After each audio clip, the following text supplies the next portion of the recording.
All right, all right. Welcome to the Tulsa Sound Podcast. I am your host, Oscar Padron. And tonight on the show, I'm joined by my good friend, Mr. Patrick McNichols. Absolutely. Good to see you. Yeah, it's great to be here. He joins us from Tulsa Time Travel, or Tulsa Travel Time. It is a little confusing, yeah. Time Travel Tulsa and Time Travel Tulsa. the Tulsa And I know you've all Times seen it. podcast. And the Tulsa Times podcast. Be sure to check out his podcast, and we'll get into that here in just a minute. Welcome to the show, my man. Absolutely. Glad Thanks for to having be me. here. Glad that you're here with us. Mm-hmm. Mr. Eric is taking the evening off. He's on a bat hunting excursion in his backyard with a Zebco push button reel and a buzz bait. He's just standing there trying to catch. No, he's not really. He's Mr. Eric Sounds like fun. is in the middle of a home remodel, and so we wish him well. He will be back next week, and so. I'm glad you're here with us tonight, man. I'm glad to be here, like I said. Yeah, I mean, I've been seeing it from afar, but I'm glad to be in the studio and on the Yes. mic now and All right. talk Tulsa history, talk Oklahoma history, and that's the only thing I'm good at. So, Well, man, that's one of our that's our passion here at the show, and we've got a great show for you tonight. We're gonna talk about an incredible event that happened in the year 1975, and it was called 48 Hours in Atoka. Now, guys, if you haven't heard of 48 Hours in Atoka, roll one up, get ready. Tonight, we're going to talk about 48 Hours in Atoka and the big names that played there and the effect that it had on modern music today. And this was truly a special Oklahoma event, a one-time thing that's just...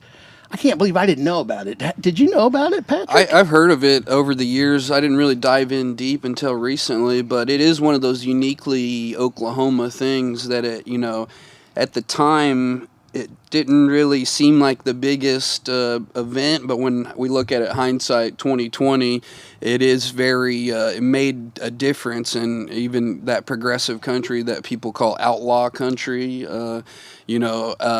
kind of made its mark there. But, for festival goers, it may not have been the best experience. So it's one of those dynamic things about Oklahoma, Sure, it's sure. the both good and the bad that make it iconic, So it was referred to for the longest time and still today as Oklahoma's Woodstock. This was Oklahoma's answer to the California Jam or the Texas Jam that was very popular years ago. This was something that happened here, and we're going to get into that and all the nonsense that went on. We've also got a video for you tonight from J.J. Cale. I won't spoil it, but I have a little bit of classic J.J. Cale for you this evening. And man, let's get into it. What performance is this? So this is our show number 22. Oh, I mean the J.J. Cale performance. Where was this recorded at? Or I'm not quite certain where it was recorded at, but we'll get into that. Absolutely. Well, Mr. Rubin, roll that beautiful bean footage. We're going to take a small break and come right back. It's time to roll one up and join us here on the Tulsa Sound Podcast. I'm glad you're here.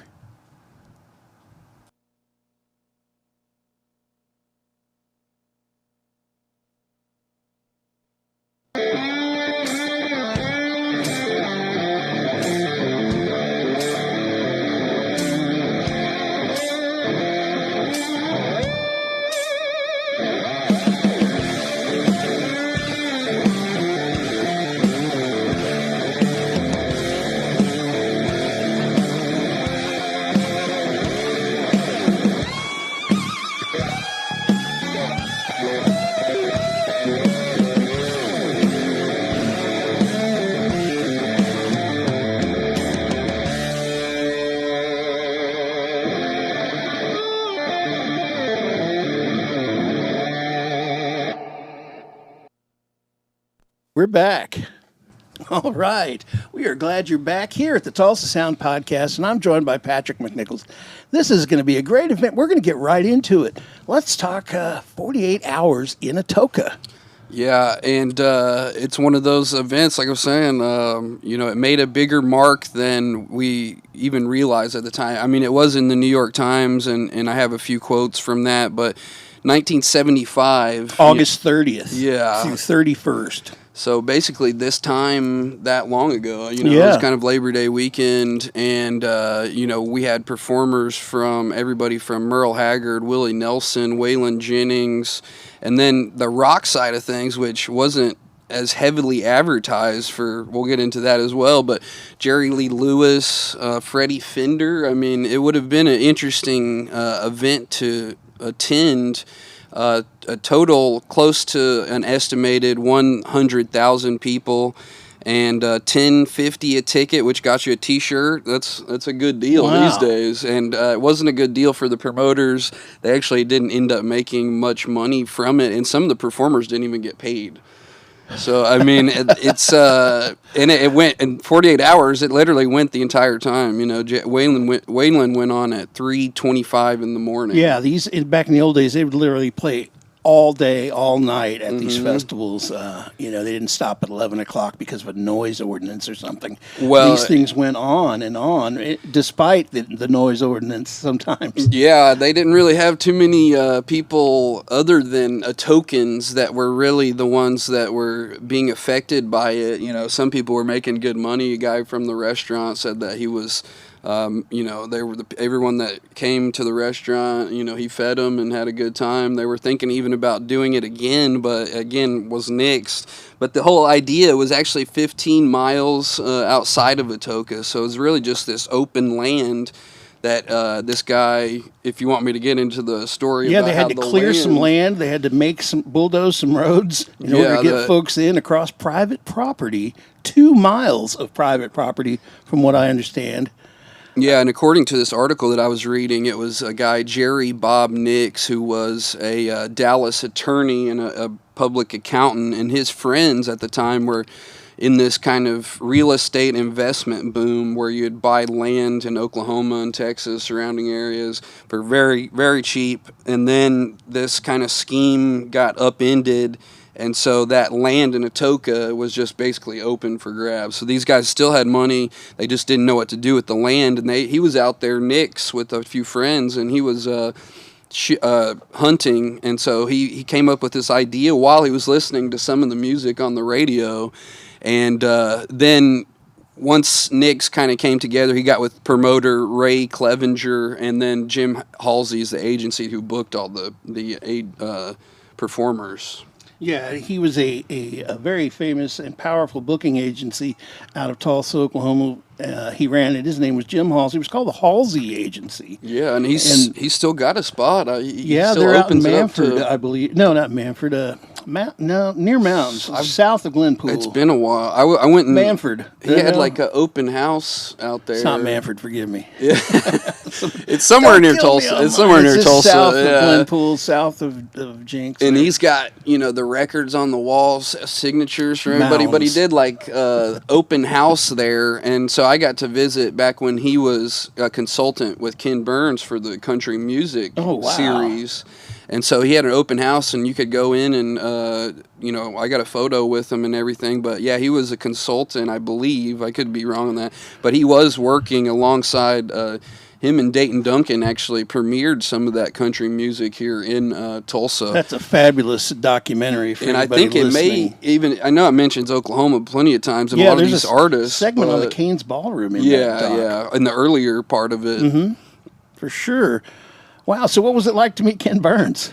Well, it was actually his right-hand man, and I'm a huge Ken Burns fan, so I've too. never actually got a chance to meet him, but Dayton Duncan, who just basically retired, he did the last one, The American Buffalo, so Dayton Duncan's basically the author, and his work kind of gets brought into Ken Burns's videos, and so he was his right-hand man for 2-3 decades, starting with the Civil War.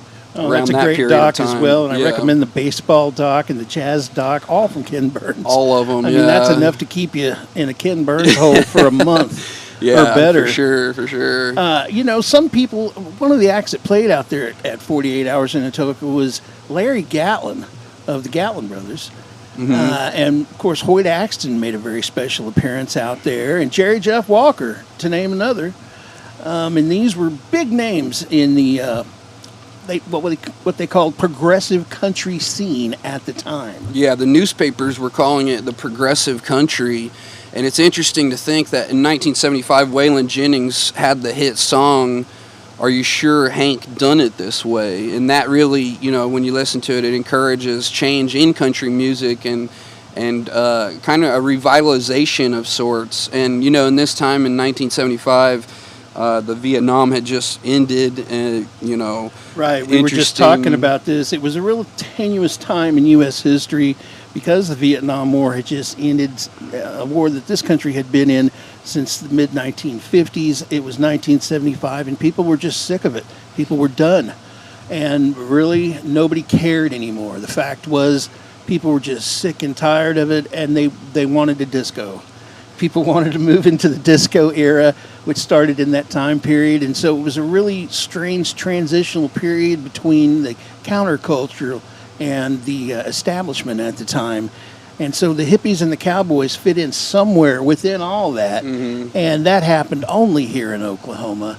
And, with people like, Freddie Fender being there, representing the Hispanic element, part of the music of this area of Texas and Oklahoma. He was a huge star at the time. These were big names. And of course, Jerry Lee Lewis. Willie Nelson. Yeah, and a little known fact is Reba was 20 years old, a college student. Her mom talks about her being very nervous at going to perform on stage. I and imagine. This was, her restaurants down in Atoka. She grew up in Atoka County. Yeah, she had been involved with the rodeo. Yeah, Before the that, rodeo. She was a barrel racer, I believe. Mm-hmm. She sang San Antonio Rose on the stage. It would have been great to hear. So she had some experience being in front of crowds, but this was really a big first debut for Reba. Absolutely. Especially amongst these other musicians. At 20 years old. Mm-hmm. Must have been a heck of a baptism by fire for her. Yeah. I can just imagine. It's kind of one of those things. The New York Times, like I said, they had an article, and it said for many Atokans, it was a culture shock. Like just the whole event itself, because this is obviously Oklahoma. It's not Tulsa. It's not Oklahoma City. It's not Dallas, obviously. But it's basically right in the middle between all of those cities. And, right.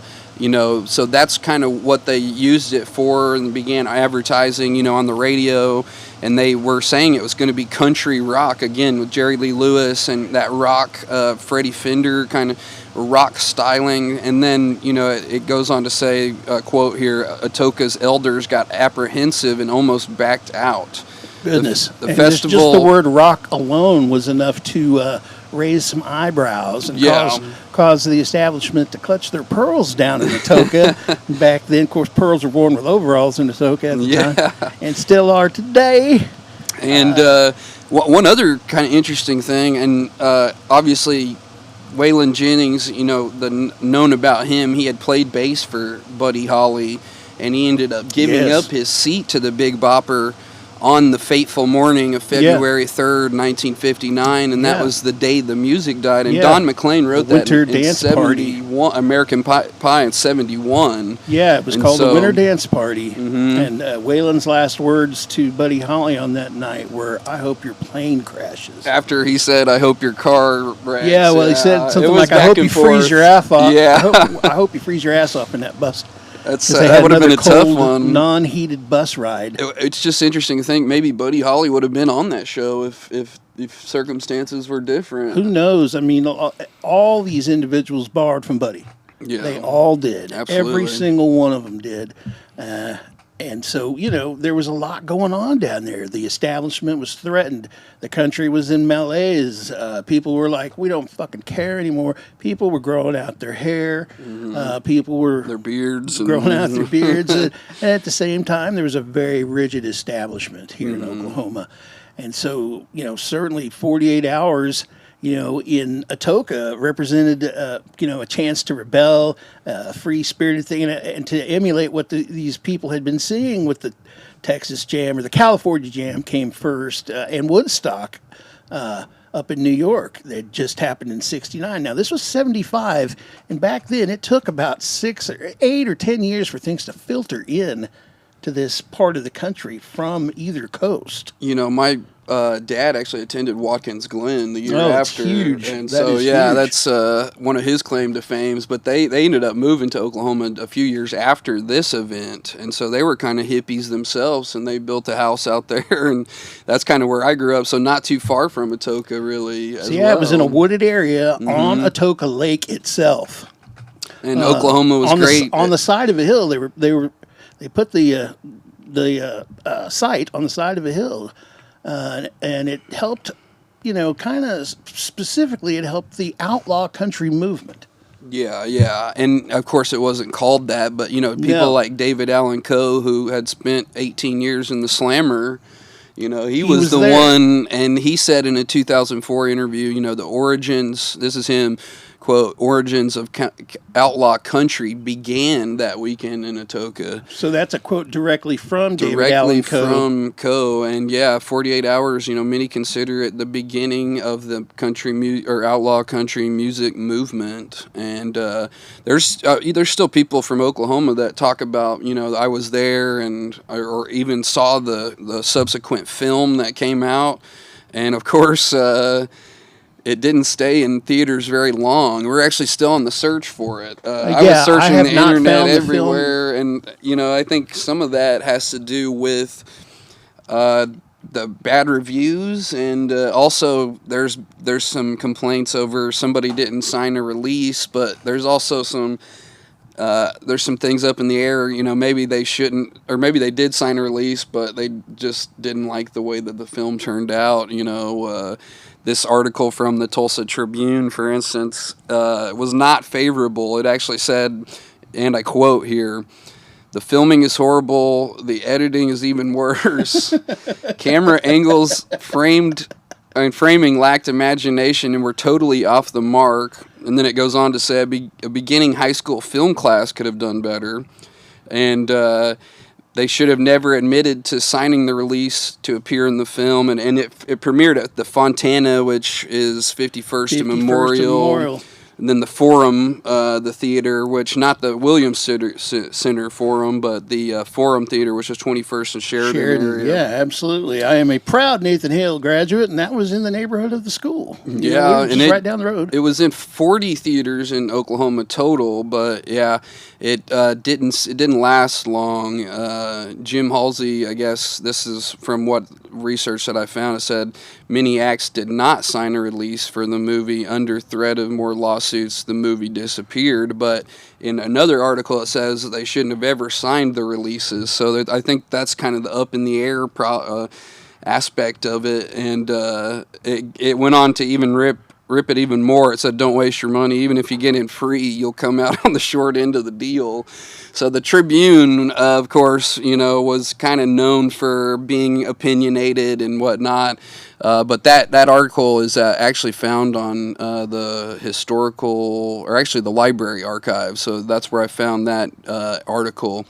From 1975, but it was released, the movie, 1979, a few years later, and Marty Robbins, who didn't even perform there, he narrated it, started the narration and everything. And again, people have said they saw it. People are on Reddit talking about, I was there, I want to see it again, I want to, I was a kid at the show, at the concert. Right. And anyone that's attended a festival, I mean, even if it's Wakarusa or something, Oh, man, yeah. there's it's not going to be the best experience for all the festival There's goers. a trade that comes with festivals. You have to get outside of your Yeah. element of comfort and be able to adapt and conquer. Unless at a it's- festival, you have to go in, survive it, and then bond with your friends that are there. And I say- you will have that for life. The fact that you survived whatever festival you went to. Yeah, and Wakarusa was only like 30,000. And I mean, Bushy Head is something that I would enjoy going to, because you Great don't really have festival. to compete with as much traffic, as much everything, all the stuff, and just makes it for a better time overall. But So this 48 hours was during the summer of 75, and it was hot. That So was after one of the they had- complaints, yeah. After they bulldozed the area, they just had a bunch of dust because it was so hot the grass couldn't grow.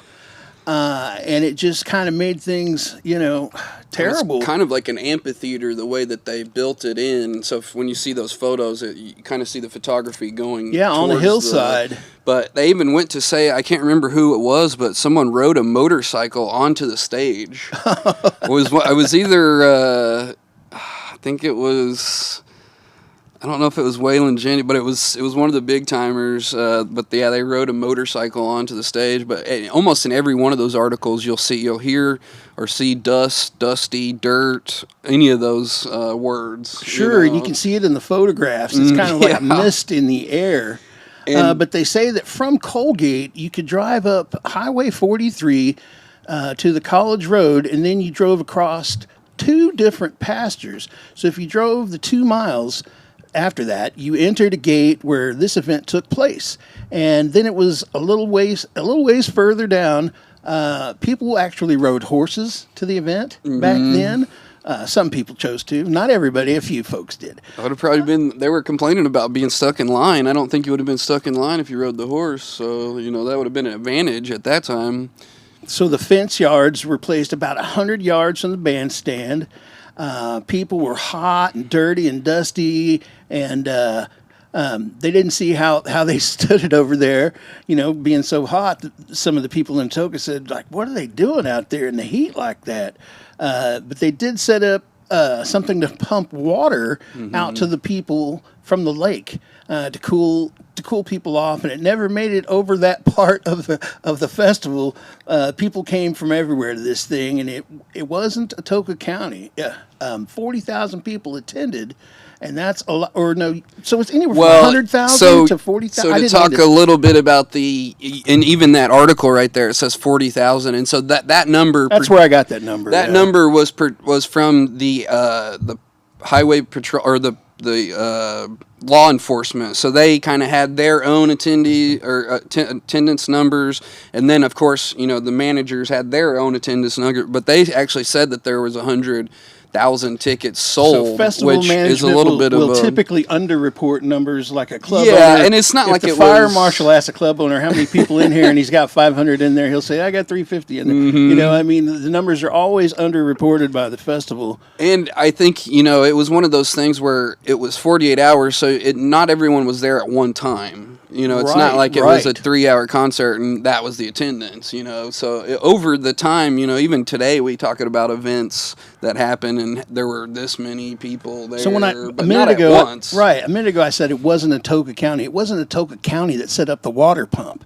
Just individuals it was too far did this, out of town, from the lake. And Oklahoma was great at building lakes. More population than the city of Colgate, they say. Probably more people than the population of Atoka at the time, too. And, I don't know how so many people got down there. Word of mouth, FM radio was big at the time. Yeah. And so was AM. AM and FM hadn't quite come out, I believe. I believe that was a little bit later. And you had, Jim Halsey, who was promoting all over the place. He was set in Tulsa at that time. He eventually moved to Nashville, I think, about a decade later. Jim Halsey, famously known for representing Roy Clark. His time absolutely, in the music business. And like I said, he still has a Tulsa connection. But it was interesting to see that. So, you would have heard those radio ads in Tulsa. You would have heard those radio ads in Dallas and Oklahoma City. And obviously in Atoka. But the Atoka one had to be changed, of course, due to, again, that rock aspect. They were the ones hosting it. They were nervous about the word rock. I want to hear those ads, too. We do have some great photos, of course. The movie has not been released, to my knowledge.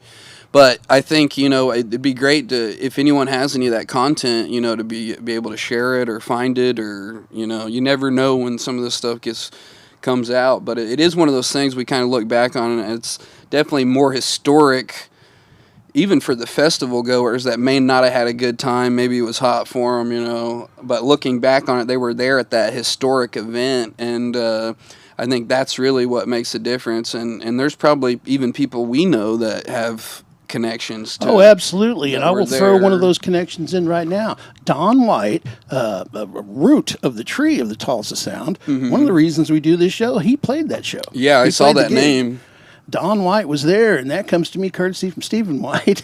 We were talking about it online last night, and he goes, yeah, my dad played there. And I was like, holy crap. That is a great Tulsa connection. Something we always try to do is relate these historical events and things, that happen, especially here in the state, to Tulsa. And we influence so many things in so many places other than Tulsa, that our aim here is to help you guys connect the dots at home. Mm-hmm. So we can provide you with what we believe has happened, and we're not perfect. Patrick's a historian, but I'm just kind of an audio engineer that loves Tulsa sound music, and we try our best. And we sure do appreciate you guys turning in. People came from all over for this thing. I mean, It was designed, again, like a California Jam or a Woodstock. Massive turnout for such a little town. Yeah, I would have just, I guess quadrupled the population at least. I don't know what the population is, so maybe those numbers are off. But. A minute ago I was babbling on about the connection to Tulsa. And here's what happened as a result of 48 Hours in Atoka. 2 years later, pretty much the same crew was back in Tulsa for the Willie Nelson Outdoor Picnic at the Tulsa Fairgrounds. And a lot of folks here in Tulsa were there. And remember that hot day at the fairgrounds well. But eventually all those acts came through the Cain's Ballroom as well. And so this was... their introduction to Tulsa, to the Cain's Ballroom. I'm sure they were well aware of it. But the Willie Nelson Picnic itself, out at the Tulsa Fairgrounds, marked a moment in Tulsa sound history, where you had the biggest names in popular country music at the time, called progressive country, but then labeled immediately after 48 Hours in Atoka, outlaw country. Mm-hmm. This was a big deal for Tulsa. This was a huge deal for Tulsa. And I guess, the outlaw country still exists today. I don't know if it's as strong as, it used to be. Yeah, I use XM radio, and there's an outlaw country station. But, it's older. There's not necessarily, it's not a modern genre. Right. It was a very mid-'90s thing. Yeah. Because, sure. It felt like songwriting's changed in country music. And don't get me wrong, there is some great country out there. In fact, even an Oklahoman, Luke Dick, he's writing for Miranda Lambert, and great guy. He's got a band, Steve, who plays in Tulsa from time to time, and so he lives in Nashville and writes songs, which in my opinion are great. Some of the other music that I've heard from, and I listen to all types of music, including popular country, but some of it's a little too generic in my opinion. But there are some great songwriters, and I don't think they don't get enough credit, Oh, absolutely. And this lineup was full of songwriters, for sure. And this thing influenced a lot of future events. Its legacy is kind of what we're talking about here tonight, for certain. It continues to be a touchstone for country music historians and fans alike. It's seen as a precursor to the future large-scale festivals, as it was one of the very first in the handful of big festivals. So it's up there in the pantheon of, oh man, I wish I could have been there type of events. Definitely for the big-scale festivals, it was a crucial moment in the careers of many of these performers, like we were talking about Reba. Mm-hmm. Matt Martin from here in the Tulsa Sound, known famously for playing with Reba. She signed her first record deal within a year after that performance, and it wasn't necessarily due to that performance, due to the time that she played and everything. They even had a church group that played that Sunday morning, and supposedly there was a beer bottle thrown at them. Oh, well, you get that. So, sometimes. But what was interesting, the article that I was reading, they actually had a teacher from Atoka who brought some of her 15-year-old students, and they were actually selling beer. And the guy the guy said it was very weird to me that I wasn't old enough to drink it, but I was old enough to sell it. Right. Well, you could do that back then in a loose environment. And that same person actually it was in talking about the article that they were kind of curious or they were up to the point where they thought the promoters weren't going to pay. And so they had the local newspaper guy bring his truck and park behind their RV in town. They had to block the promoter. Yeah, and he was like, if they don't pay us, the local Atokan people, then we're not moving this truck. Oh man, I have similar stories in my past about using my van to block a promoter's exit, and I won't get into it tonight. But I got to tell you, I've watched them drive off in the distance before. Yeah. After large. I'm a musician. I started as a musician, and this what do you history part kind of came a little bit later. But yeah, I used to play. Started on guitar around the Blink-182 era, playing their songs, learning power chords, and then eventually playing a heavy metal hardcore band called The Fall of Kid Icarus. And then I did a solo project, and then eventually ended up in Nashville doing kind of music, going to school at MTSU. And but I play guitar, piano, slide whistles, one of my favorites.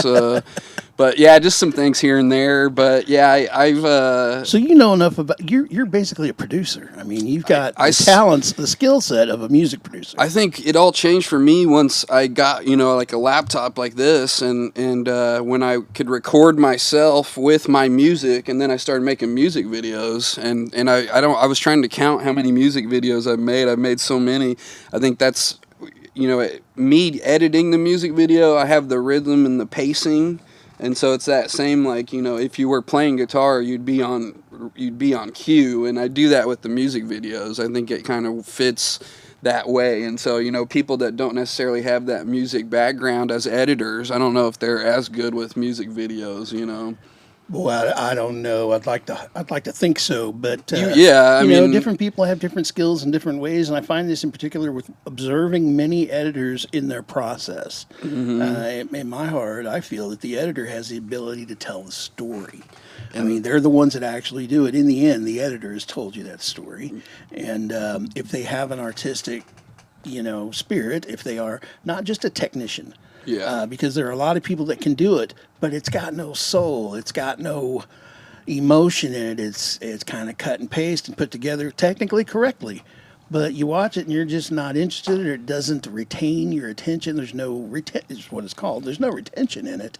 And so move me with something, that's what I say. Yeah, when I look for something to watch, and I want to be entertained, but I also want to be moved, man. Kind of what we're talking about tonight. I encourage people to go check out some of these music videos that I've been working on. 8 different ones from Tulsa or Oklahoma sound musician who was my history teacher, Greg Jacobs, and we've done 8 videos, and they're very Ken Burns-esque. It talks about his family in one video losing their farm due to Lake Eufaula being built, and we talked about lakes being built. Oklahoma was great at building, in fact, 200 man-made lakes. Yeah, we had a program here in the state called the WPA at the time, and that was Works Projects America, and I had an uncle that was involved in that, and they usually, they looked for young guys that were, physically fit or whatever, just anybody that would sign up. And you got a job for the government, and you went down and they dug out our lakes as we know them today. And in turn, some property was lost in that, and that's kind of what one of those music videos is about. But we've done 8 of them. These are all Greg Jacobs music? All Greg Jacobs music. In fact, this one that we're coming out with in a few weeks. How can folks at home find that project? So you're going to go, all the videos are on YouTube, and if you look up Greg Jacobs, you'll see that people have covered his songs and stuff, but he has his own YouTube page. Right, and your channel, your specific YouTube channel, again, is, what was it called again? I subscribed to it last night. I think I've changed the name so many times. PMC Productions, I think is what it's called now. Okay. Like I said, it has changed. But he has his own page, and that's just Greg Jacobs. But they're on his page as well. Yeah, if you just type in "Farmer's Luck" or Footsteps, those are two. So I got to tell you, I've been enjoying this gentleman's content. He does a great job. He's very attention and detail oriented, and a fine historian.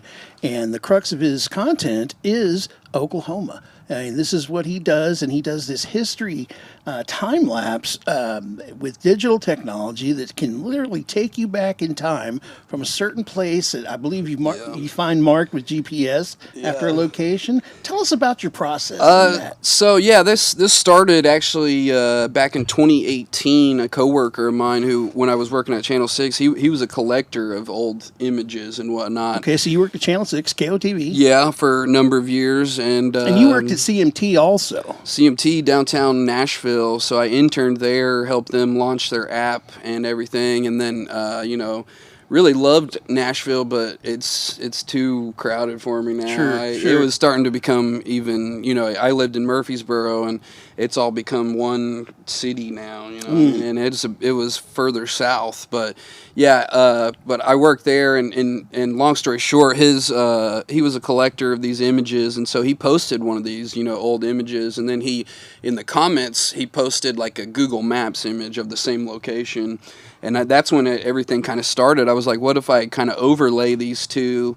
And then obviously Google Maps was replaced with me going out and trying to get these perspectives, just perfect. And I think I have a skill with some of that, coming and viewing certain things, although a lot of people don't understand it when they see me downtown. Right. Especially when I was in Sapulpa this past weekend, people are kind of like, what is this guy doing? He's standing in the middle of the road. Looks like he's about to get hit by a car. But that's like how the only way I could get the image is, I have to literally stand in the same spot as the photographer. And some of these photos, over 100 years old. Many of them. In fact, I really like kind of that 1920s, 1930s kind of. I'm an old soul, really, and so even some of that old music I use on my page. Time Travel Tulsa Past is the handle at Tulsa PAST. Guys, check that out. You will be glad when you find it. This man can literally take you back in time with his video production, and it's quite impressive. And yeah, and like you were saying, it started as a kind of photo project, but now it's really a history project. So the photos are just context for me to tell the story. And so, most of the posts, in fact, Instagram has a limit on how much you can put in one post, so sometimes I have to tell the story through podcasts 60 seconds and stuff, 60 to 90 seconds they give you on Instagram? As far as not time but text, how much text you can put on a specific post. Yeah. And so if I'm trying to tell like a long story from are the these available on a 1900s, website that folks can find? I have my website tulsapast.com, and there are some photos. There's not as much history on there, but that's, again, please check that out, guys. Yeah, why we started. This audience would really appreciate the work that Patrick does, and I know he'd love to have your traffic. And stop on by, visit him. The podcast, we kind of do those longer form stories. So tell us about your podcast. Me and John Riverview Beasley, he's a good friend of mine. We actually were the first two tour guides of the Outsiders when we opened in August of 2019, and we drove the bus for 7 months until COVID shut everything down. And now, luckily, the Outsiders House is open on the weekends. You can just go there, but we actually drove a bus, and that was the only way that we could do it at the time. So you work directly hand in hand with we're going to be Danny having Boy O'Connor. Yeah. Okay, Danny Boy. Shout out to Danny Boy. Shout out for sure. Yeah, what's up, OG? We just saw him perform this past weekend at the Big Damn Party, and so I was on stage. I didn't even know I was going to film the thing, but I ended up getting on stage and filming it, and then did some time lapse after. It was just a great atmosphere. I know there's still and this was the first year of that event, right? First year. The raft race has been going actually back around the Atoka times, 1970s, Sure. And so, but yeah, the raft race and the flume and everything, they're kind of taking advantage of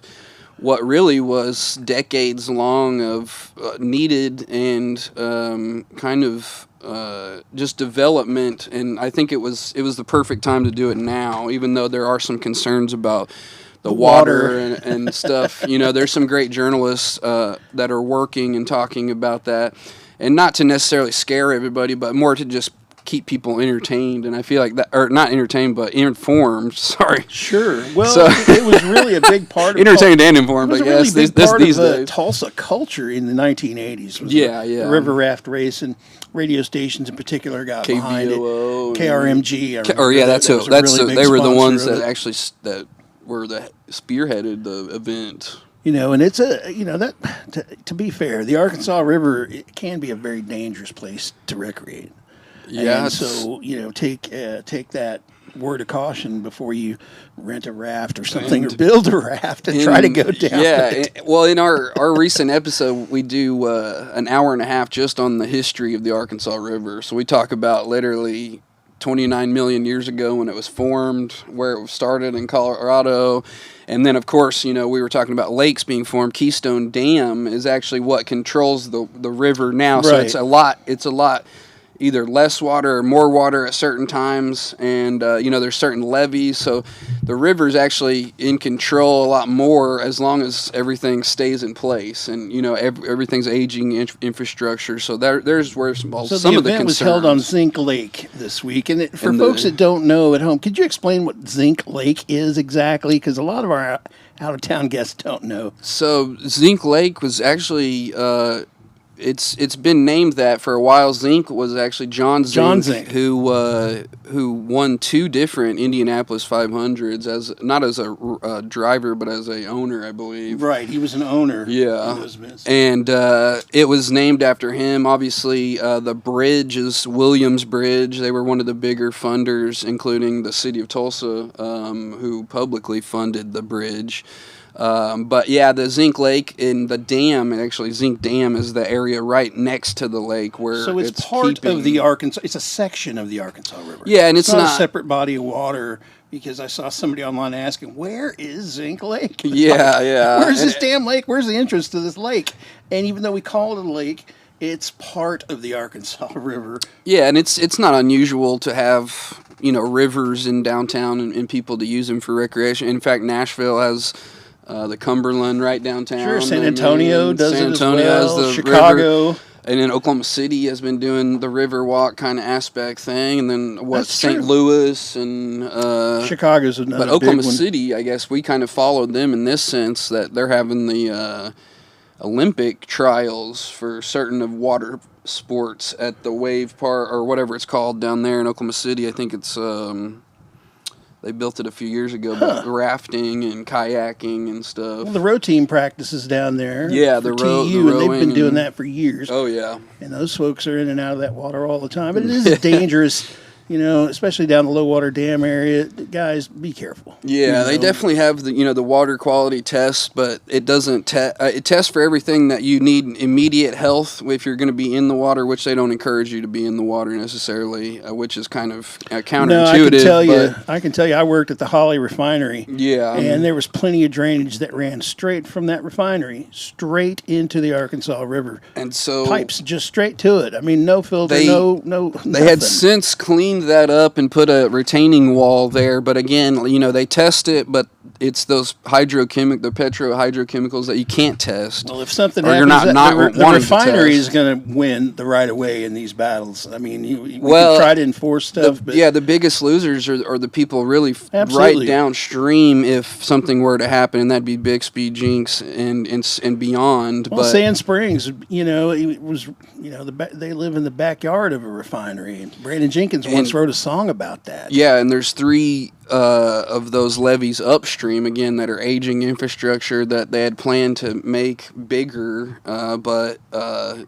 yeah, and again that's part of the story, but did have a good opening weekend out there, and like I said, I got a good time lapse of that, a time slice as I call it. So that's what I posted recently. Nice. And it was just a good time, even though, like I said, there are still some concerns, but sometimes you kind of just have to live life, you know? What other projects are you currently working on?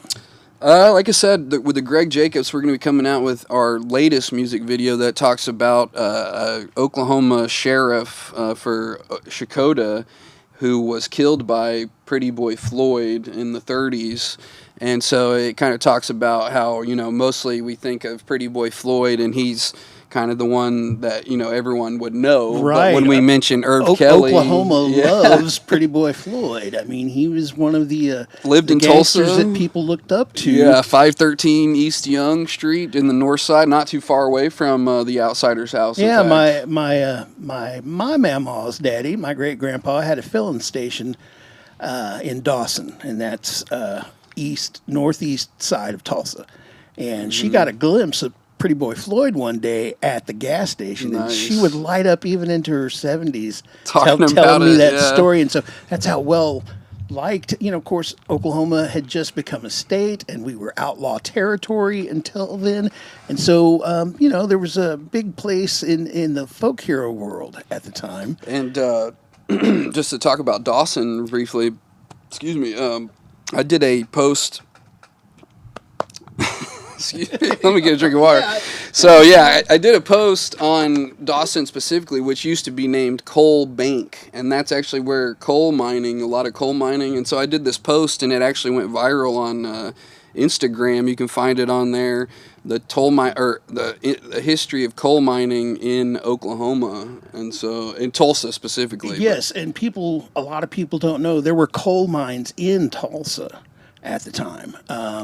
Yeah, up until there was a coal mine underneath where the fairgrounds is now. Yeah, actually, It where that sits on an old Sears coal that's mine. over there in that neighborhood, there has been some what the city calls sublimation, a little bit of sinking in area. Sublimation But blues. there was kind of the most notable, and I always tell people this, but if you go over there by 21st and Sheridan, where the Casa Bonita used to be, Right. or the building's still there, but that hill behind it that's concrete, yeah, that was where the strip mining took place. So that's like There's that probably literally nothing used to underneath be. that, Well, yeah, they just concreted it over, but that was literally like one day I took one of those maps from the newspaper, and it showed all the coal mines. And I'd spent like 2 hours just going through every neighborhood. And some places you could kind of notice the strip mining, obviously. And then, Dawson's still hanging on.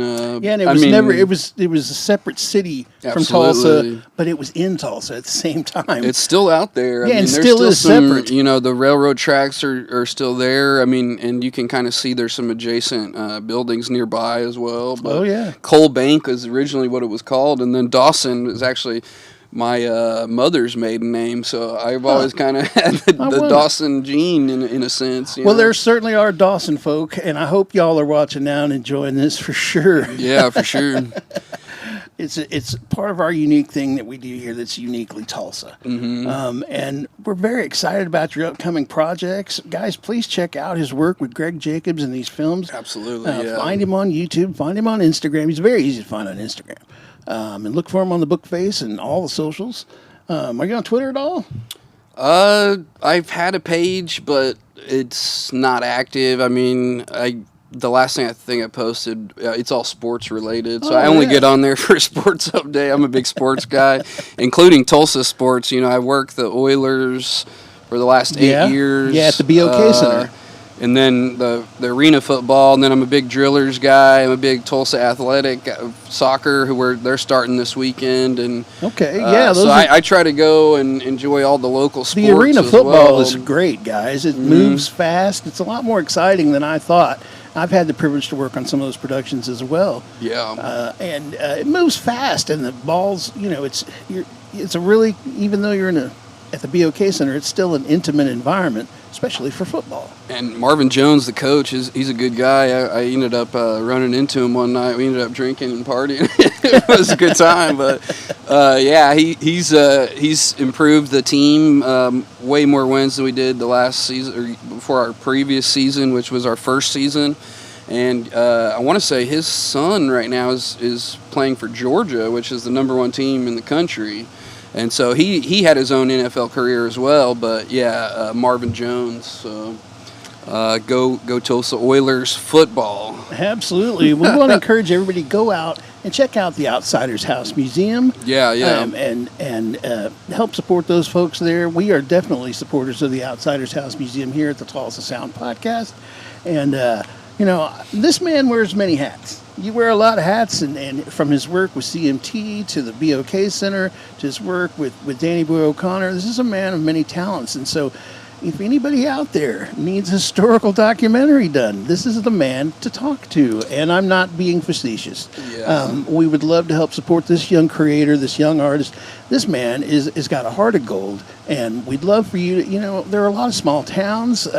People, are you out there that are on these committees at the Rotary clubs and, the different things of that nature?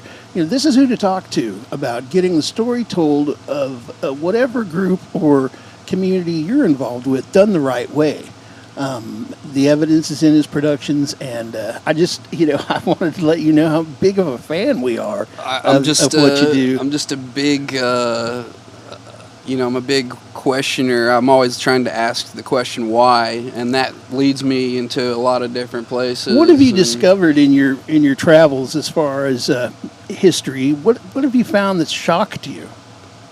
That's kind of, and I didn't even realize it because, again, this history project started back in 2018, and it's slowly become more and more historic. I do a Tulsa People magazine piece every month, and so I've become kind of a better writer in that process, and I've had someone that could edit my work, and so now I really go back into those forgotten history. And someone else actually brought this up, and they were like, yeah, you really do that kind of like forgotten history. And for me, it's like, I just want to tell the same history but in a different way, you know what I'm saying? And so it's like, sure, everyone knows about the blimp that went downtown and this and that, but I want to talk about the person who was on it that dropped a bag of sand to this family below. Yes. And so it's kind of, it's really just, it's telling the same story, but in a different way, I guess. Sure. And accurately, too, because, Tulsa's known for its myths and stuff. And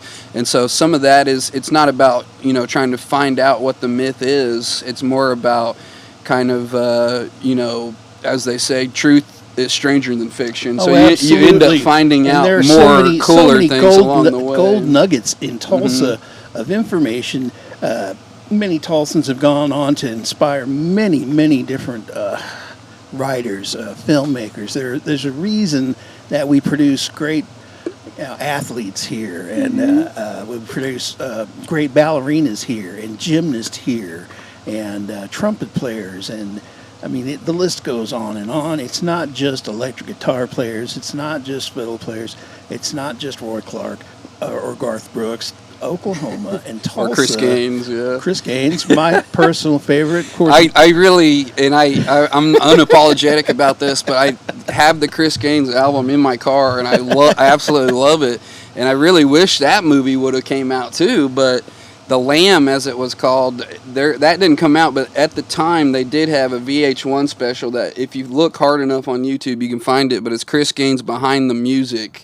And it's absolutely hilarious. And so I ended up finding the album and so on and so forth. But he took a risk. And I don't think his fan base was ready for it. He maybe should have hired an actor. I don't think anyone was ready for it then. He should have hired an actor to play that part, I think. Well, there was talk about that, but the biggest news to me is I'm a huge Spinal Tap fan, so I love Spinal Tap 2, and he's actually going to be in Spinal Tap 2 that's coming out next year, really? and so no one said anything except for Garth. He said if I could tell you, I'd spill my guts right now, but we're hoping he does Chris Gaines in the new Spinal Tap. I'm saying it here today, Mr. Rubin. I don't have any inside information. Hey, Rubin, have you seen Spinal Tap?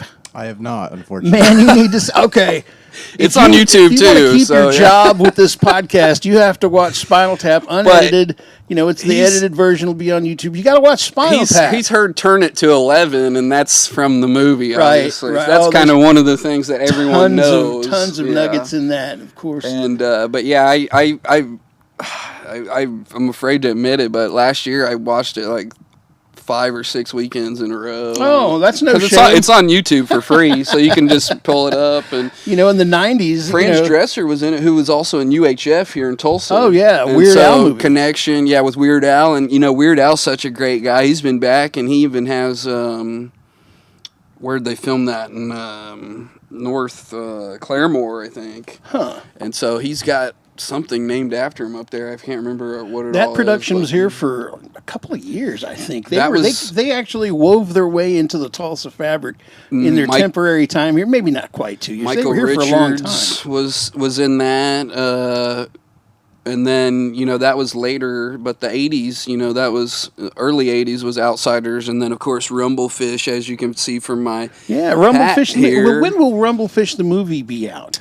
Is it already out? Yeah. Okay. It came out in '83 actually, and it was they took 2 weeks off from the Outsiders. Once I thought they were remaking. I thought they were remaking it. Well, the Outsiders is. Oh yeah, we did a 40th anniversary, and so there was kind of a newer update. But the Outsiders, of course, there's two versions of that. They in 2005 they added 22 extra minutes. So really, yeah, that one's kind of the longer version. And we have school tours that we do, and they actually sometimes go to the Circle Cinema, watch the entire movie. Oh, then they come to the house, and it's just that blows them away. Huh? Well, it's easier to tell. Or it's easier to keep those kids' attention than the kids that have never seen the movie, and so they're going to the house and they're kind of like, "What's going on here?" They probably I don't know how much I can tell you. You're going to reach really, some of those kids. Yeah, some of those kids will walk away with an appreciation. Well, yeah, we've seen people break into tears when they first walk in, and it's been. It's an honor to work there. I mean, and to be around, obviously, with the Tony Awards that they won. Months ago, we had a they're big doing watch great party. On Broadway right now. And they're coming to Oklahoma once they leave Broadway. So okay, they'll be at the PAC. Yeah, I spent 10 years there. Yeah, how was that? The PAC. Technical and a little bit snooty. Yeah. But, it was air conditioned and the heat worked. I can't really complain. Yeah, I know. That makes sense. Yeah, I spent 10 years working with the Tulsa Opera and the Tulsa Ballet. Of course, they each have a season that lasts about 4 months each. And I worked through the local IA, through the union. And I was a flyman and I was a carpenter. And when the opera wasn't there and the ballet wasn't there, then we would do the off-Broadway shows and shows like The Outsiders. What about the Williams Center Forum? Do you remember the theater? Oh, yeah. That's where we used to go see the midnight movies back in the 80s. So you're more... I've wanted to talk to somebody because that's where they actually premiered The Outsiders here in Tulsa. Oh, okay. Was at that theater, but I've only seen images, of course, of the skating rink and so on, but... You would go and it would be dead and there'd be a handful of teenagers. Now, this was 1987, 1988. Mm-hmm. Earlier in the 80s, it was more popular during the daytime, but the new kind of wore off of that place real fast. South Tulsa and Broken Arrow were afraid of that center, that little mall-esque Williams Forum Center, because there were so many one-way streets downtown.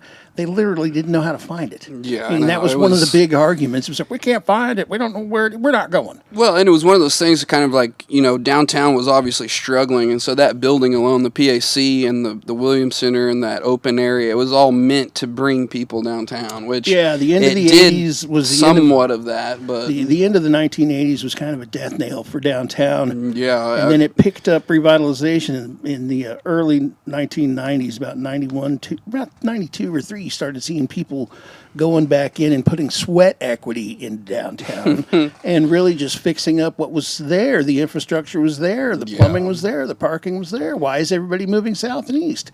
And but I know some people did not. And there's some a lot of people people stuck to it. that regret not getting into it earlier because some of those buildings, the one that they're doing right now, the Sinclair building, which is at 5th and Main, where the roundabout is now, but used to be a fountain, and that used to be a walking area for people that walked at what they called the main mall, which was Main Street was completely blocked, and you could only walk through. Oh, it was bustling during the lunch hour. I can remember walking. And so that Sinclair building, they're actually redoing that, and it has its own history. 1929, the Teapot Dome scandal. Sinclair was obviously the oil man, but he committed and this was a huge crime. Scandal. Huge scandal with the president. The Dome scandal was, they actually made us learn about that. I don't know a lot of people that know too much about the Teapot Dome. Obviously, was oil land in Wyoming, I believe, and I could be wrong on this, but anyway, his office is still up there on 5th and Main, and that's where he supposedly did the deal. We had a lot of oil money here in Tulsa. And here in Sapulpa too. It was kind of that fight over and really Oklahoma in general. But Sinclair was the one that built that refinery on the other side of the river in Tulsa, and made Tulsa mainly the capital, because Red Fork had really blown up first, and then the Glen Pool followed, and then Tulsa kind of caught on to it early. But I mean, so these guys were in a war for the oil capital at the time, it sounds like. Yeah, and even when you go downtown Sapulpa, which they're doing great with bringing people back. Oh, absolutely. Downtown, with the, what is it, Christmas shoots or big Christmas display downtown on Dewey, and every year they do a great big car show style festival car show every year. Yeah, on the Route streets of downtown 66, Sapulpa, which it's also with entertainment Route 66. and cars, and it gets bigger and better every year. Mm-hmm. And a lot of our Tulsa Sound musicians play that every year. Oh, yeah. And provide them with the sound for the festivals. It's a great deal, really. Sapulpa's growing, guys. Yeah, it was a crossroads of America, as they say, and that's where a lot of those 65 or 75 and 66 met. But all those buildings really were built in that first 2 centuries of the 1900s. Even when you go down there, you still see 1909, 1900. We're lucky we still have these Yeah, buildings. and what they've done with that Christmas thing, I still have yet to visit it, but I've seen almost everyone post about it. The Christmas, it's like a hanging thing, and I forget whoever did that. I forgot the name, but it's a huge thing. People are coming all over just to see that and really experience Route 66 by happenstance. It's kind of like they came here, but then they learn other things along the way, and that's kind of, I think, the biggest goal of these old Oklahoma towns and kind of the revitalization, because the history, becomes important after a certain amount of time, Yeah, we can lose what we know as history in 2 generations if these stories don't get told. I mean, it's really that fast. You can lose your culture. You can lose your language. We've seen evidence of this in the past. In merely 2 generations, it can be gone. Nobody knows what happened. Even 70 years ago, how are they supposed to if the information isn't there for them to know? And speaking about different generations, and also to answer your question, because I don't think I answered it, but another project that I'm working on and is about the Dust Bowl. So I'm planning on going out towards the Panhandle, but I actually got to meet my great-grandpa, and he died when he was 98, but he left Oklahoma to go to California. Oh, man. And his brother even kept a diary and stuff, and so they were eventually ended up living just near Amarillo. So obviously I grew up around Amarillo, and so Route 66 goes right through there, and of course the Cadillac Ranch is there, and he's out there. The guy who built it, not the artist, but the guy who funded it. So he was a true Dust Bowl refugee. Yeah, my great grandpa, and so I got to spend time with him when I was younger, and we actually had multiple generations in the room, and it's kind of one of those things I wish I would have asked more questions. Man, I'm excited for that project to come out. Yeah, there's the more we learn about that period of time, the more we can be prepared to avoid an eventuality like that in the future. And again, that's another Ken Burns movie. The Dust Bowl is what it's called. But some of those images, I mean, are pretty iconic. And what I've done is I've taken some of these images where people kind of tried to create like a panorama of like a dust cloud coming in, duster as they call them. But someone would take a photo on top of a building looking this way, and then there would be another one taken right here, but no one actually compiled them into one. And so what I did, I created this panorama, and so you can actually see the entire like downtown of this small, it's actually Hooker, Oklahoma, which is out in the Panhandle, and we're going to get a drone and recreate these images the way that the dust clouds, because those towns haven't changed much, literally, like the buildings downtown there. How scary that must have been to see a sky full of dust coming to engulf you. And speaking of 48 hours, some of them did last that long. And so imagine being 48 hours in dust instead of a toka. Lost their lives in those dust storms. Yeah, and dust pneumonia. And physically walk from Oklahoma to California. Yeah, Grapes of Wrath, of course. Only to arrive in California and get treated like shit, but that's the way it was. And that was the mother road that took them there, pretty much. I mean, we're coming up on an anniversary. 1926 was the first, or that's when Route 66 was dedicated by Cyrus Avery here in Tulsa. But yeah, that we're coming up on a huge anniversary. So if you could travel through Tulsa, even those that don't take 11th Street very often, or even here in Sapulpa, driving through there, you've definitely seen some developments, and there's a lot of people working on getting it to be Oklahoma as like the Route 66 kind of like. Of course, there's great places in Arizona, great places in Texas, and beyond, but Oklahoma kind of takes a little bit more pride in it, I think, than others.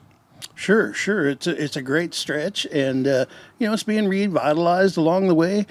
People from all over the world travel Route 66, and we're proud to have them here. Folks from literally the Japanese love Route 66. Yeah, the French seem to love Route 66. Yeah, a friend of mine's overseas right now. He's the president of the Reese Martin. He was on our podcast. We did a podcast with him, but he's in Prague right now for a huge Route 66 event. But they honestly almost love it more than we do, and that's kind of that's in my project. I mean, I get it. What I always talk about is in life, I think we take too many things for granted. So Route 66, I can drive down it any day of the week, but I don't really get the same magic, the same appeal as maybe seeing it for the first time. Yeah, a lot of these people are chasing a romantic dream that they saw in a movie years ago. Yeah, and it hits them a little differently. It's like associated it with a song or something. It's like me if I were to go to Chicago and see the Bean, for the first time. We were talking about that earlier. Yeah, we were talking about the Bean. We're all big Kill Tony fans here. I am, anyway. I know Mr. Rubin is. Matter of fact, we saw William Montgomery week before last out at the Bricktown Comedy Club here in town, and I want to encourage everybody to go on out to the Bricktown. They have A-list comics coming to Tulsa weekly, and what that means is now we compete with other cities, and we've always had comedy clubs here in Tulsa, but not someone that was taking the big next step in booking A-list comics, and I've already seen some huge names there. It's a small, intimate atmosphere, which is what a good comedy club should be. Yeah. Good food, a nice waitress. It was a great time. The comics were hilarious. William Montgomery killed. It was fabulous. But we're going to wrap this segment up. We'll be right back with some J.J. Cale and Leon Russell doing After Midnight. And Patrick and I will be back to give you more of the Tulsa Sound Podcast. Stick around. That's right. Don't go anywhere. We'll be right back. We'll keep it right here.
Can I try it first, Mom? Well, please.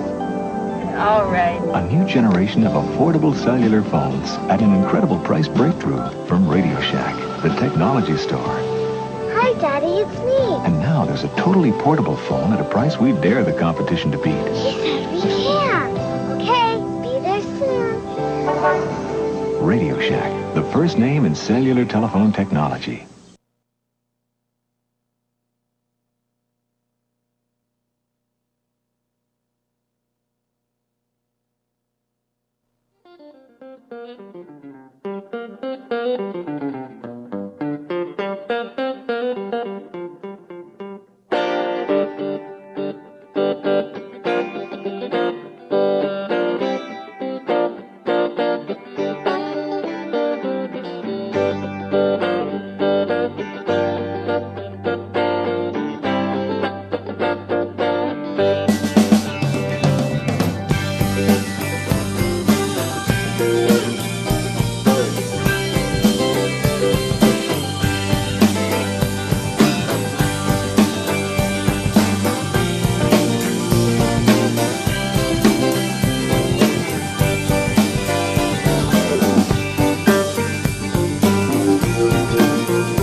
midnight, we're gonna chug-a-lug that show. Unplugged because, Eric Clapton Unplugged. I grew up listening to that and didn't really even know this was his song. After midnight, gonna let a dog hang out. So JJ took this song straight out of the church, folks. Yeah. After midnight, gonna shake your tambourine. And of course, thinking of Clapton in Tulsa and the arrest. Oh, Yeah, there's some great photos of that.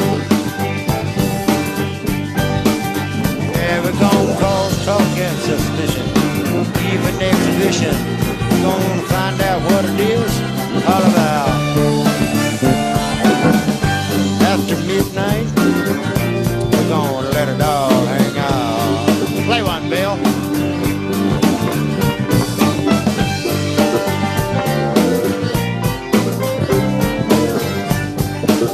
Who's Bill? Yeah, I was about to say, so you probably know some.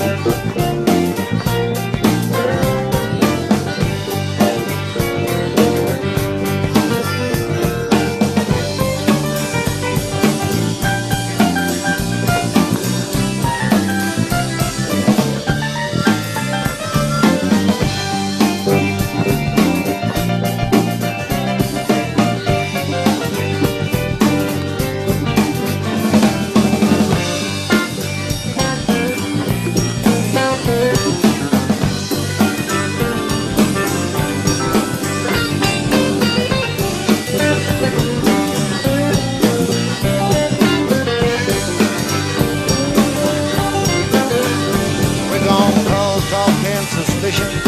Keep an exhibition. We're gonna find out what it is all about. After midnight, we're gonna let it all hang out.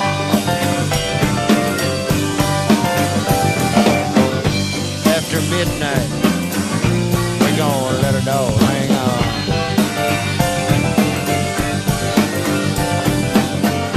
After midnight, we're gonna let it all hang out.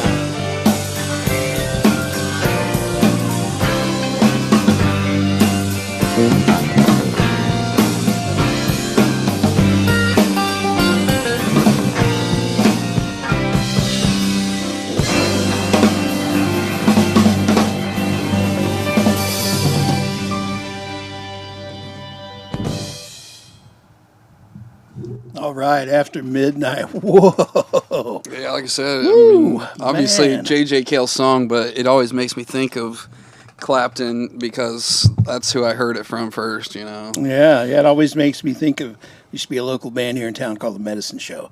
And they would do a hell of a version of that one. Shout out to Scott Evans and Brad James out there. You boys used to make me dance. That was a good one. We love J.J. Cam. We love Leon Russell here on this show. And, we're planning on doing a deep dive about Leon, but a little at a time. Patrick, you were recently telling me about a blues documentary that you worked on. Yeah, and this was back in 2015. We actually, it was filmed over it was what I like to call a snapshot in time of Josh's life. And so Josh he had just went to Memphis with the International Blues Challenge, which, for those that don't know, it's a competition in Memphis, downtown Memphis, where there's hundreds of artists and different, groups come from all over the country to compete. Yeah, and it's a big deal. Brad It's Absher huge, is actually yeah. a judge down at that event every year. In downtown Memphis, in the bars and everything. And so he had went with a band prior, but that band had just broken up, so that's part of the story. He had just had a kid. That's part of the story. And he had just won a chance to play again, but as a solo artist. And the name of this artist? Josh Yarbrough. Josh Yarbrough, okay. And Garrett Heck was with him, and some other local musicians as well. But he was kind of playing with a different band, more of like just some friends and whatnot. But we actually go to Sun Studios, and when I had full film permission, and he records an whole entire album live there with the band that he brings with him to Memphis. Oh, that's exciting. And again, he's competing separately as a solo artist, so that's part of the story. But you actually, in the documentary, you actually get to see the Sun Studios from the inside, and it was crazy. I really didn't even have that great of audio equipment, and you could just hear it like it was the regular track. I didn't have to add the track to it or anything. And we go into the studio or the control room, and they still have all the old equipment in there. Oh yeah, I've been there myself. It's a great, and they give tours of it, but if you pay enough, you can actually record there. And so that was kind of the story. Talks about, we didn't have any money, of course, so we did a GoFundMe, and that helped pay the trip, some of the filming, and the end up. The recording at Sun Studio. And so, yeah, that was a GoFundMe that we did. We didn't even think we were going to make it. We ended up making it like the last 24 hours. And, fantastic. And I don't want to give all away, but, some things happen along the way on our way to Memphis. And, so, yeah, and obviously, there's... all kinds of different emotions, but it's the blues mission to Memphis. It's YouTube. It's free on right. YouTube. It's around 36,000 views, and if you just type in blues documentary on YouTube, it's one of the ones that pulls up.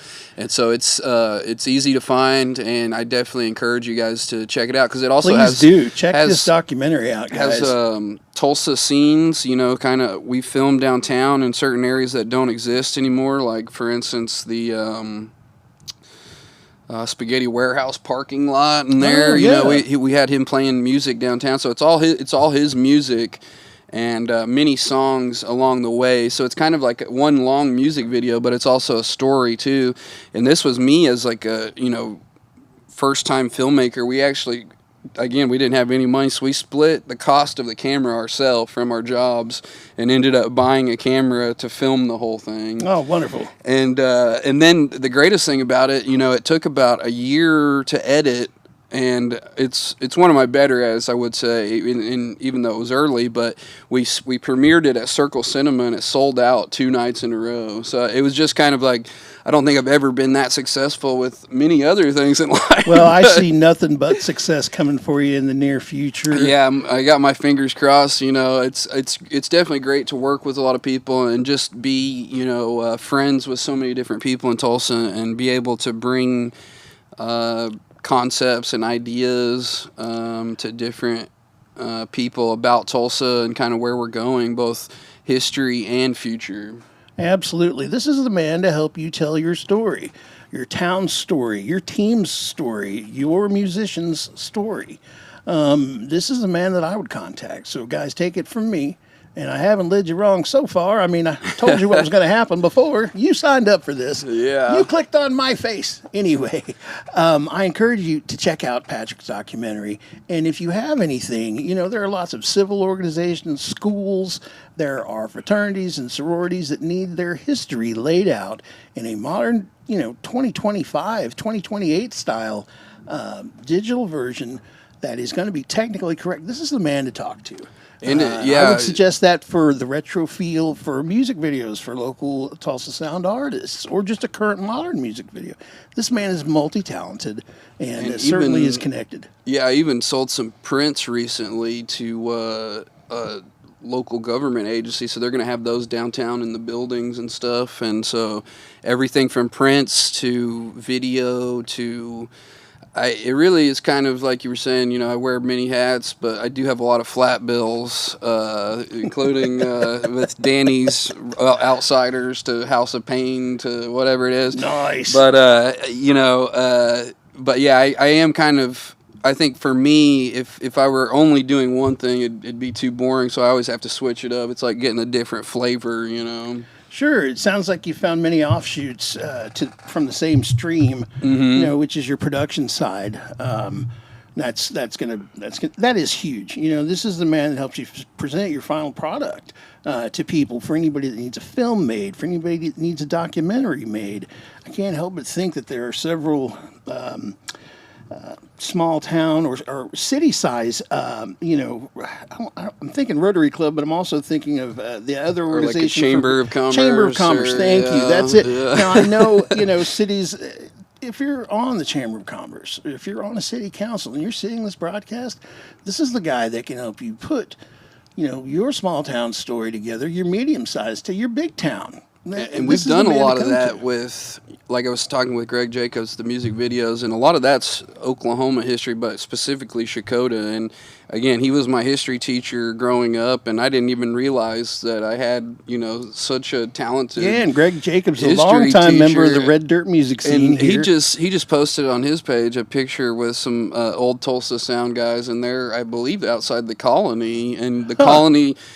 It looked like the Brahms wasn't even there yet, or I don't know yeah, what. that place has been there for years. Yeah. That location, it's been there for years and years. Mm-hmm. And then I was telling people that I was coming on the Tulsa Sound podcast, and everyone, well, what is the Tulsa Sound? And I was like, well, it's kind of like, it's that backbeat. It was invented. I mean, That was going to be my next question to you. We get everybody here, and we just simply ask, Patrick, what is the Tulsa Sound? I've had to describe it, and I always bring up certain artists, but really I talk about the rhythm and the way that it almost sounds like it's offbeat, but it's really picking the strongest, softest beat.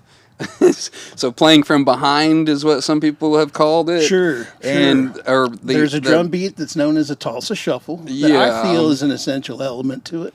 A lot of people describe it as being effortlessly cool. Yeah. But it's actually not effortless. I mean, but it seems that way. And I can see a picture of Bob over there. He kind of started a different type of that Tulsa sound, but it ended up, being prevalent much later. But I remember growing up, and my parents would listen to Bob Wills because they listened to it growing up. And, back then the radio went all across the country, Certainly. Bob was everywhere. So even his picnics later in Tulsa, those ones were pretty well known as well. Yeah, and Bob was a wild guy, He liked to have a good time, and oh yeah, Bob dared to blend West Texas fiddle music with swing and Tulsa jazz, and this was all happening simultaneously. I don't even think the guys realized if that's what they were doing. There's no way they would have been able to realize. They were just playing popular music of the day. yeah. And so that's the roots here of what we know as our modern Tulsa sound,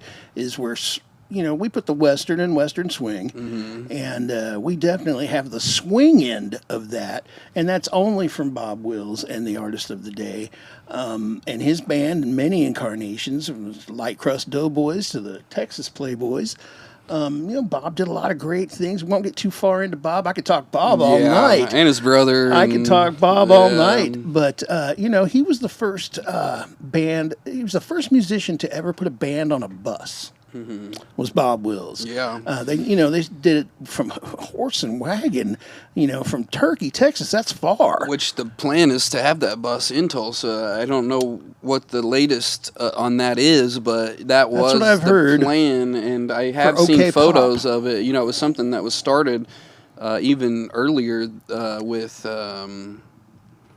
He was a Tulsa historian. I forget his name now, but he was kind of the one that really started that. Bob was smart enough to have two of those buses. There was actually two of them because they were unreliable, and they didn't want to be stuck on the side of the highway. So not only was Bob the first musician to ever put a band on a bus, the concept of the tour bus is from Tulsa. From the mind of Bob, and he was smart enough to have two because it was really an unpredictable thing, and there's so many ghost stories and legends about being able to see Bob Wills' bus out on Highway 51 between Tulsa and Manford. You just might see it one of these early mornings. And then, of course, we're so lucky to have Kane still and its own history, which it is. You can't separate Bob from that, but absolutely not. That started as something completely different, a dancing place. Yeah, dance academy. Yeah, and so, a friend of mine who's working on the the documentary, Tate Wittenberg, he's completing that movie now. And So Tate Wittenberg is.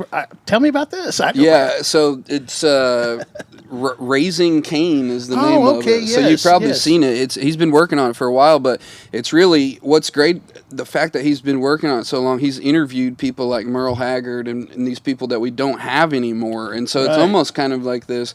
And even Ken Burns' team, were kind of backing him for a little bit and saying, we'd love to see this once it's completed, and he's in the process of completing that. But Tate Wittenberg, and he's I'm doing some time lapse stuff for him that we're going to be putting into it. And but yeah, it's he had a 20-minute, 25-minute version that he was kind of giving to investors, and then obviously getting investors, and so now it's coming to completion, and it's going to be one that has already gotten a lot of attention, but I'm sure he would love to come and talk to you. We would love to have about him. it, because he I'm obviously excited knows about more this about. project. Yeah, and I mean, he could probably even show you the 20-minute cut too. And like I said, there's so many people in there that we don't have anymore, just because he did those interviews. Less than 10 years ago, but still, even that is enough for people to be here one day and gone the next. But It happens. Unfortunately, it happens quite often. We just recently lost Don Morris from the Red Dirt Rangers, and our hearts go out to his family, and thoughts and prayers to the Don Morris family. I sure do miss Don. He was always great to me. He was always a warm, safe refuge. He was always ready to greet you with a smile.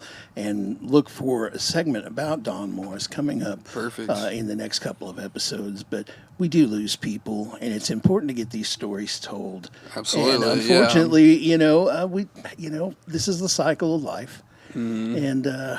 And we have to appreciate those that are around us while they're here. Yeah, that's what I've learned, because don't take anything for granted. Like that's what I always try to tell people. Everything, even if it's Route 66 or if it's a loved one, don't take anything for granted. Try to enjoy every moment, because you never know when it's not going to be there, and you're going to definitely be upset in one way or another when it's not. Yeah, but it's important to feel that emotion if you do get upset, and then let that happen. That's healthy, and then move on. Find a way to move past that. It's important to not get stuck in those ruts. Yeah, in those uncomfortable places. People do that a lot with Tulsa history when it comes to buildings and stuff like that. Obviously, what Burnco was lost. That was an old building that goes back to the 30s, at least. And then that there's been other buildings that have since gone, and some people really get kind of upset with that, but really I'm happy that I got the photos of those buildings before they were gone and stuff like that. I try to look on the bright side of things, but again, you can't take anything for granted. No, exactly. And so love the one you're with, folks. Love the one you're with.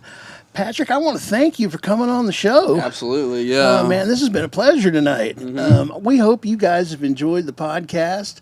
If you like what you see, Mr. Rubin's going to throw up our QR code onto the screen if it's there. If it's not, I don't care. Is it there? All right, he'll add it in post. But anyway, thank you, Patrick, for coming to the Tulsa Sound Podcast. Thanks for having me on. I'm glad we could talk about the 1970s a little bit, because the Atoka story was definitely interesting, and I know a lot of people will like those anecdotes that we added in there, because I did do some research, and those newspaper articles are always fun for me to read. I'm a big reader, so Who'd have thought, right here in Oklahoma? And I was kind of shocked by the 48 Hours in Atoka story, because I thought I knew a lot about festivals, and I thought I knew about Oklahoma. And it turns out the more we dig into this wonderful, wonderful thing we call the Tulsa Sound, the more we find how it's really connected to the fabric of modern American music and the history of our modern American music as it is today. That's what it's all about. Absolutely. Patrick, thank you for coming on the show. Yeah. I'm Oscar Padron, and this has been the Tulsa Sound Podcast. We'll see you soon. Thanks for watching. Glad you were here.